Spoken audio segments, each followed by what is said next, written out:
See, being a Blue Angel is physically very demanding. It's exhausting. They say you lose an average of 2 to 3 pounds of sweat every single time you fly, whether it's a practice or an actual flight demonstration. I'm a bit of a sweater, I can attest, that's probably accurate. Yet when you tap into what I'll refer to as this purpose larger than self, when you find that, like how we partner with the Orlando Food Bank, you tap into a well of energy and passion far beyond that which exists in any one of us innately. It was amazing for me to see the kind of impact I could have on these kids, because I remember how I felt when I first became a Blue Angel. See, when you first join the team, you're not wearing a fancy blue suit, you're wearing a khaki uniform. You're an observer for about 3 months, sitting on the sidelines, just seeing how the team operates. The whole 2 ears, 1 mouth ratio, that concept certainly applies. And at one point throughout that process, if you're a pilot, the boss will ask you if you want to come fly with the team that day. Only one answer to that question, by the way.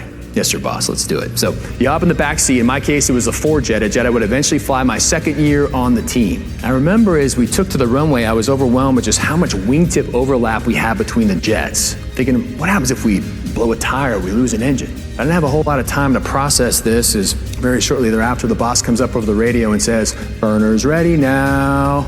And as he unkeys the mic, all 4 jets go into full afterburner. It's 136,000 pounds of thrust. You feel it in your chest. We go barreling down the runway. A few short moments later, we're going straight up in the air. Next thing I know, I'm staring between 2 yellow wingtips at the runway. I just took off from overwhelmed with one emotion, which was, how in the world am I ever gonna do this job?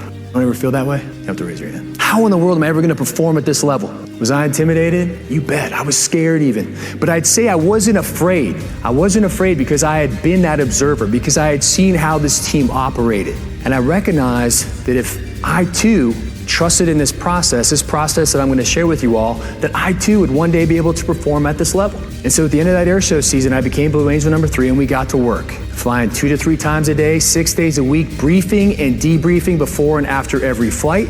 And within a very short timeline, I found myself 300% improved.